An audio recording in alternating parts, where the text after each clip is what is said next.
Alors, l'exposition qu'on peut voir ici, en fait, se déploie en plusieurs parties. Il y a une section, ce sont des tableaux de grand format, un peu comme des gestuels qui représentent des figures iconographiques qu'on retrouve dans les récits bibliques, dans la peinture principalement de la Renaissance et du baroque. Donc, je partais un peu de cette idée d'archives, de traces, en fait, que je garde, que je veux interpréter. Et aussi autour du féminin, j'avais jamais vraiment travaillé à partir de ça. Il y avait un tableau chez moi, une reproduction d'un tableau de Masaccio, qui est Ève chassée de l'Éden avec Adam et Ève. Et cette petite image est dans mon atelier depuis 30 ans, en fait. Et dans les dernières années, j'avais peu travaillé la peinture, beaucoup le dessin. J'aimais l'intimité du dessin, j'aimais la rapidité, l'ouverture aussi que le trait permet, si on veut. Mais en même temps, j'avais le goût de retourner à la peinture beaucoup parce que j'aime les grands formats, j'aime l'huile, j'aime la couleur. Donc, il y avait ce désir de retourner à quelque chose, mais de changer un peu par rapport à la pratique que j'avais auparavant. Donc, je voulais comme réouvrir un peu les tableaux. Donc, je suis allée vers cette idée de fragmentation un peu. Donc, ça a été comme un moyen de repartir en peinture et d'inclure aussi le dessin dans l'œuvre, dans le tableau. Donc, je suis partie du trait, du geste et de ces images aussi que j'ai toujours aimées, en fait. Le passé a toujours eu, l'histoire de la peinture, une grande importance pour moi, de ma formation, entre autres, parce que j'étais très proche de John Fox à l'Université Concordia quand j'étudiais. Et quand j'étais jeune, il m'envoyait toujours dans les musées, en Italie, dans les églises, voir. Donc, je me suis beaucoup approchée de ces tableaux-là. Et c'était comme un retour vers ça. Puis là, il y a eu comme un appel avec ce petit tableau. Puis j'ai pris juste la figure de Ève, que je trouvais vraiment très forte, si on veut.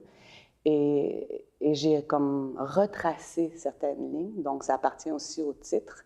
Retracer l'invisible, c'est aussi retracer des choses existantes, mais aussi des choses qu'on ne voit pas, si on veut, dans un tableau. Ce qui est autour, ce qui est entre les formes, ce que ça veut dire, le sous-texte, le sous-tableau, en fait, qui peut apparaître. Alors, c'est ça que j'ai voulu aller chercher à quelque part. Et donc, dans le tableau de Ève, j'ai comme tout épuré ce qu'il y avait autour, j'ai tout enlevé. Donc, tout ce qui reste, c'est la gestuelle, le geste, si on veut. Donc, ça vient mettre une certaine importance, rendre visible aussi, justement, les attitudes du féminin qui sont transmises à travers le temps et qu'on garde, si on veut, maintenant. En fait, c'est-à-dire que c'est un peu une histoire oubliée dans le sens que la mémoire des récits bibliques, elle est dans les musées, mais aujourd'hui, je voulais un peu la faire ressurgir, la faire réapparaître. Elle est présente, mais elle est moins présente dans le monde aujourd'hui. Et en fait, elle est très actuelle. Quand on enlève tout ce qui est autour, on voit en fait ce qui reste de ces gestes-là. Alors, ça a été un peu le point de départ. Ça a été ce tableau de Ève. Et après ça, les autres tableaux se sont comme un peu enchaînés à partir de celui-là. Donc, il y avait comme un retour vers les annonciations aussi, parce que j'adore les annonciations. Je fais des détours, je suis allée à Cortone revoir une annonciation de Fra Angelico, il y en a en Sicile, Antonino de Messine. Donc, beaucoup, ces artistes du début de la Renaissance, du baroque aussi. Et puis l'annonciation, en fait, il y avait une fascination aussi, je reviens à cette idée d'archives aussi, donc de moments phares, de moments d'histoire que je voulais comme conserver, que je voulais aussi, archiver, c'est réinterpréter. Donc, c'était aussi ça dans le titre, c'est archive de l'image. Le titre principal, c'est Retracer l'invisible, archive de l'image peinte. L'image peinte, c'est une référence aussi à l'histoire, la grande histoire de la peinture. Mais c'était archiver vraiment l'histoire plus des femmes qui sont moins apparentes, souvent dans les tableaux, et qui sont souvent aussi des figures autour du Christ, donc les pleureuses, celles qui se lamentent, etc. Et aussi des figures de femmes qui sont au centre, au cœur de l'image. Donc j'ai travaillé autour de ça. Et il y a ce tableau, en fait, de Titien, qui est à San Salvador, à Venise, et qui a vraiment été comme une image très porteuse pour moi. En fait, je vais la voir à chaque fois que je vais à Venise, je vais à la Biennale, donc je vais voir beaucoup d'art contemporain aussi. Mais je retourne toujours voir ce tableau parce que c'est un... L'ange Gabriel est immense, il est épeurant, et Marie est dans un geste de repli, apeurée aussi. J'ai toujours trouvé cette image fabuleuse, l'échelle, la proportion, le geste de Marie, et j'ai commencé comme à m'intéresser aussi au sujet pourquoi Marie avait tellement peur, puis d'autres fois dans les tableaux de Fra Angelico, elle est en acceptation de la création, du divin, en soumission. Donc c'est ces gestes un petit peu de soumission, de peur, d'effroi, d'extase qu'on retrouve dans le féminin, que j'ai voulu mettre comme un peu en valeur dans ces tableaux-là.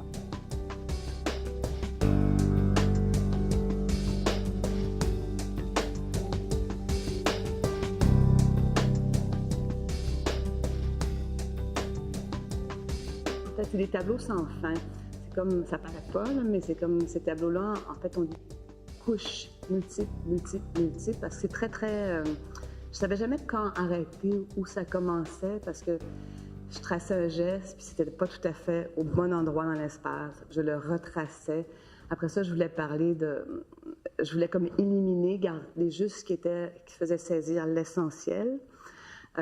Donc, il y avait tous ces repentirs, c'est-à-dire les pentimenti, alors les traces effacées que je laisse aussi apparaître pour qu'on voit les multicouches, puis qu'on sente aussi l'histoire entre avant et maintenant, si on veut.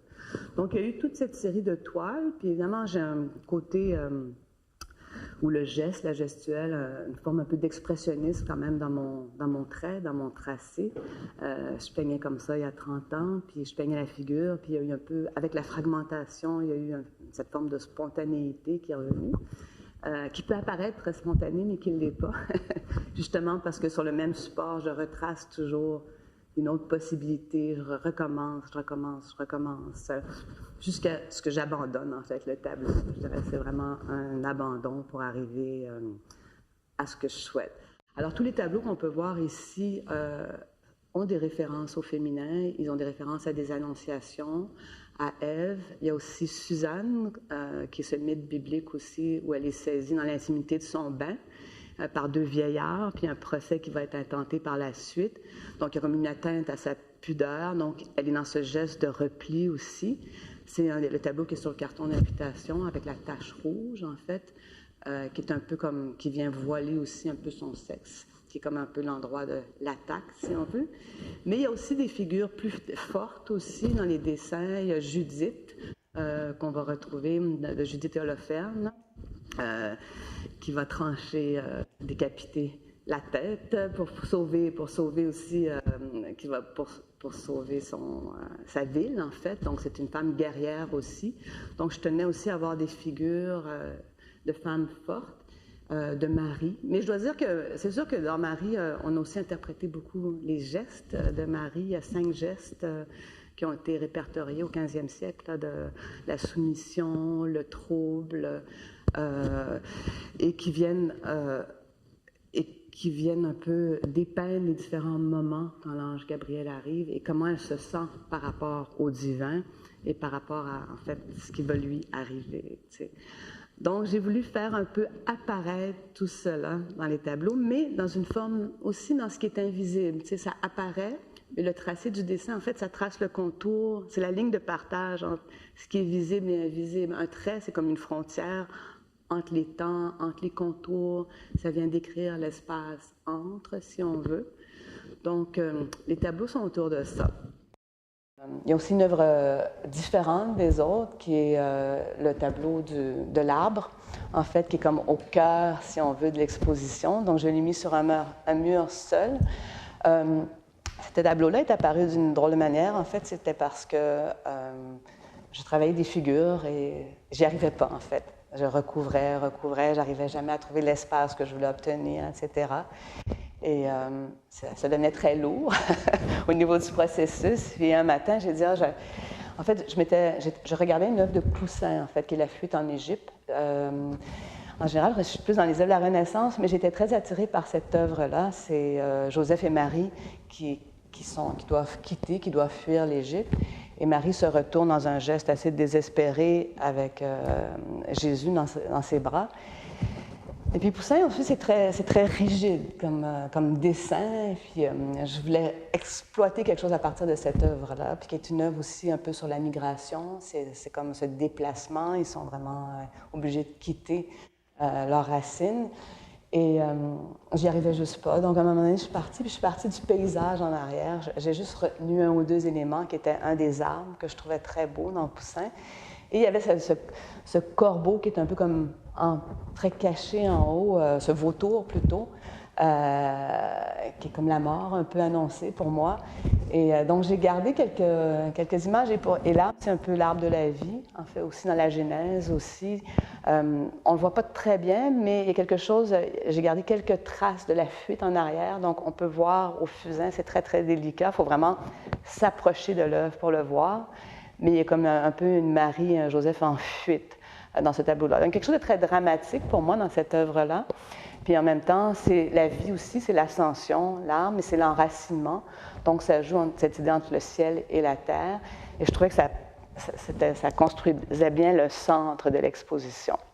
Ce que je trouve intéressant aussi dans l'idée du visible et de l'invisible, c'est que quand on s'approche de l'œuvre, d'une œuvre comme celle qu'on regarde, c'est qu'on perd, on est juste dans la couleur, on ne voit plus rien, donc ça devient très invisible ce qui se passe, particulièrement parce qu'il y a une forme d'abstraction dans les tableaux où les gestes, les dégoulinades, etc., prennent quand même un espace. Puis quand on se recule, ben, tranquillement, on s'approche un peu plus du visible. Alors que dans l'œuvre de l'arbre, c'est le contraire, on ne voit pas la figure. Si on s'approche, elle est tellement discrète, elle est tracée au fusain, la figure de Marie. Quand on s'approche, on peut percevoir dans les sous-couches du tableau, si on veut, dans sa profondeur, on peut percevoir quelque chose qui est resté de l'œuvre précédente.